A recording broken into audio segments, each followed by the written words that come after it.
اعوذ باللہ من الشیطان الرجیم، بسم اللہ الرحمن الرحیم۔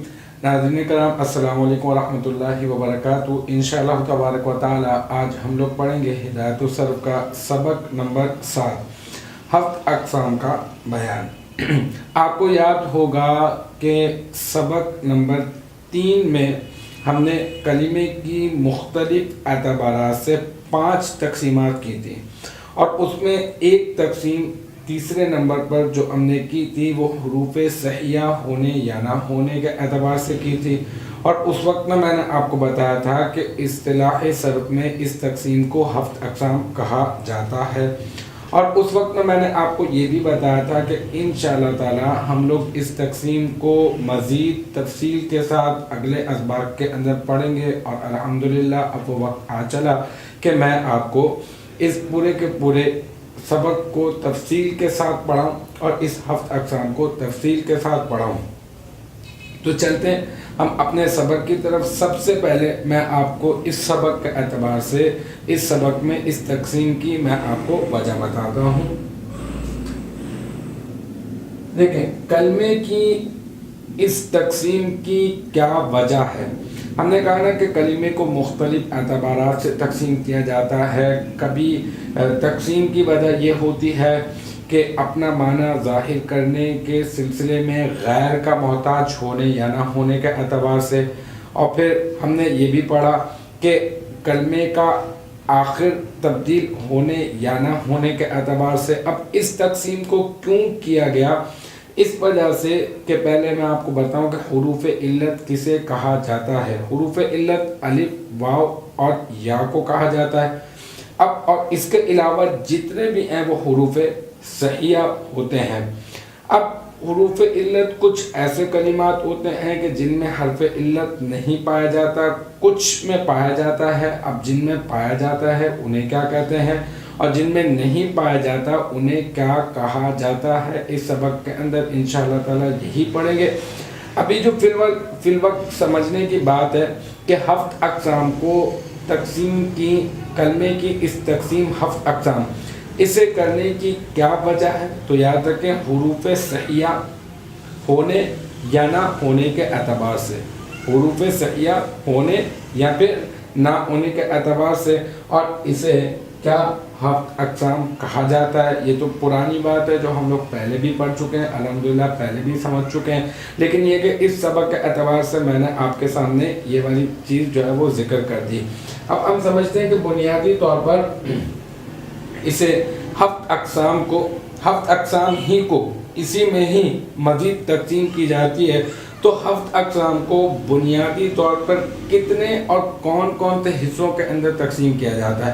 تو بہت آسان ہے، لیکن یہ بھی ذہن میں رکھیے گا کہ اگر آپ اس طرح سے اس سبق کو سمجھیں گے اور یہ بنیادی طور پر جو تقسیم ہے اس کو اگر آپ سمجھ لیں گے، اور پھر اس کے نیچے جتنی بھی تقسیمات کی جا رہی ہیں وہ آپ کو سمجھنا بہت زیادہ آسان ہو جائے گا۔ تو بنیادی طور پر اسے کتنے حصوں میں تقسیم کیا جاتا ہے؟ بنیادی طور پر اسے جو ہے وہ ابتداءً 4 قسموں میں تقسیم کیا جاتا ہے۔ ایک صحیح، ایک محموس، اور ایک معطل اور ایک مضاعف۔ ایک صحیح، ایک محموس، ایک معطل اور ایک مضاعف۔ اب میں آپ کو اس میں سب سے پہلے کیا ہے؟ صحیح۔ تو میں آپ کو صحیح کی میں آپ کو تعریف بتاتا ہوں کہ صحیح کون سا کلمہ ہوتا ہے۔ اس صحیح کی تعریف بتانے سے پہلے بھی میں آپ کو 2-3 باتیں بتانا چاہتا ہوں، اور وہ یہ حروف علت کتنے ہوتے ہیں یہ میں نے آپ کو سبق کی ابتدا میں بھی بتا دیا، اور وقتاً فوقتاً میں آپ کو یہ بتاتا ہی رہتا ہوں کہ حروف علت کتنے ہوتے ہیں۔ اب تو آپ کو یاد بھی ہو گیا ہوگا کہ حروف علت کتنے ہوتے ہیں۔ حروف علت 3 ہے، الف، واو اور یا۔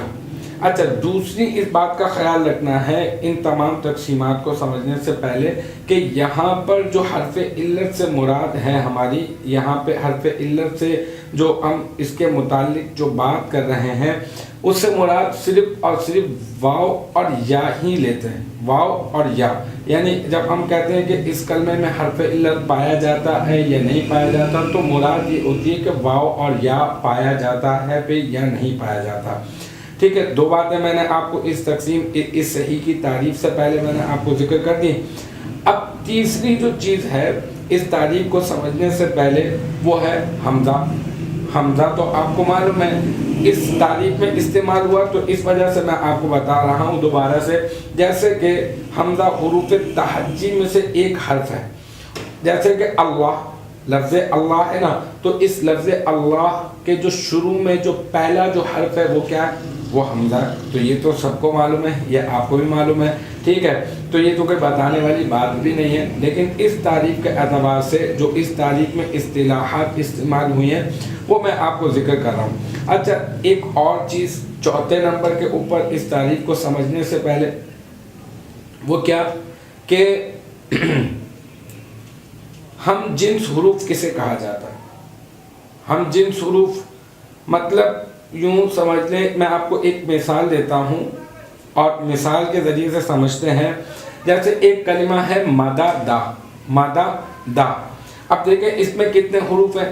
3 حروف ہیں، ایک میم، ایک دال اور ایک دال. اچھا، میم کتنی مرتبہ آیا اگر میں آپ سے پوچھوں تو آپ کا جواب ہوگا میم تو 1 مرتبہ آیا. اچھا، دال کتنی مرتبہ آیا؟ 2 مرتبہ آیا.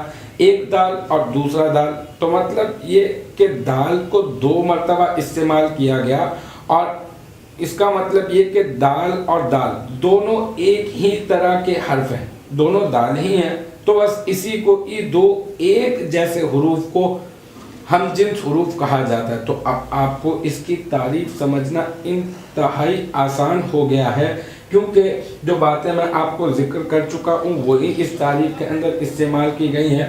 کیا کہ صحیح وہ کلمہ ہے، صحیح وہ کلمہ ہے جس کے حروف اصلیہ میں کوئی حرف علت یا حمزہ یا 2 حروف ہم جنس کے نہ پائے جائیں.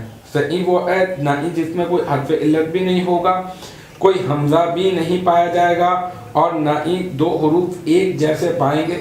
اچھا، تو مثال کیا ہوگی اس کی؟ آپ دیکھ لیں. مثال ہے دربن سے دربا. دربن مصدر ہے اور اس سے فعل ماضی بنا ہے. اور اچھا، جب بھی ہم کوئی بات کرتے ہیں تو زیادہ تر اکثر ہم لوگ فعل ماضی کے پہلے سیغوں کو ہی فوکس کرتے ہیں. تو یہاں پر بھی دیکھیں مصدر سے دربن سے دربا آپ کو بنا کر دکھایا، دربا. اب آپ نے اس پر غور کرنا ہے کیا یہ صحیح ہے یا نہیں. تو دیکھیں اس کو دیکھنے کے لیے آپ کو یہی چیزیں دیکھنی ہوں گی. کیا اس میں کوئی حرف علت پایا جا رہا ہے؟ نہیں، کوئی حرف علت نہیں پایا جا رہا. ٹھیک ہے. اچھا، تو کوئی 2 حروف ہم جنس کے ہیں، دا را با. دیکھیں دعا را اور با، کیا ان میں کوئی 2 حروف ایک جیسے ہیں؟ تو آپ کا جواب ہوگا نہیں. ٹھیک ہے. تیسرے نمبر پر آپ نے کیا دیکھنا ہے؟ کیا کوئی اس میں حمزہ پایا جا رہا ہے یا پھر نہیں پایا جا رہا؟ تو آپ کا جواب ہوگا نہیں. تو بس پھر یہ صحیح ہے. کیوں؟ کیونکہ نہ ہی اس میں کوئی حرف علت ہے، نہ ہی کوئی حمزہ ہے، اور نہ ہی کوئی 2 حروف ہم جنس کے ہیں. بس ہم صحیح اس کو کہتے ہیں جس میں نہ ہی 2 حروف ہم جنس کے ہوتے ہیں، نہ ہی کوئی حروف علت پایا جاتا ہے، اور نہ ہی کوئی کیا حمزہ بھی نہیں پایا جاتا ہے.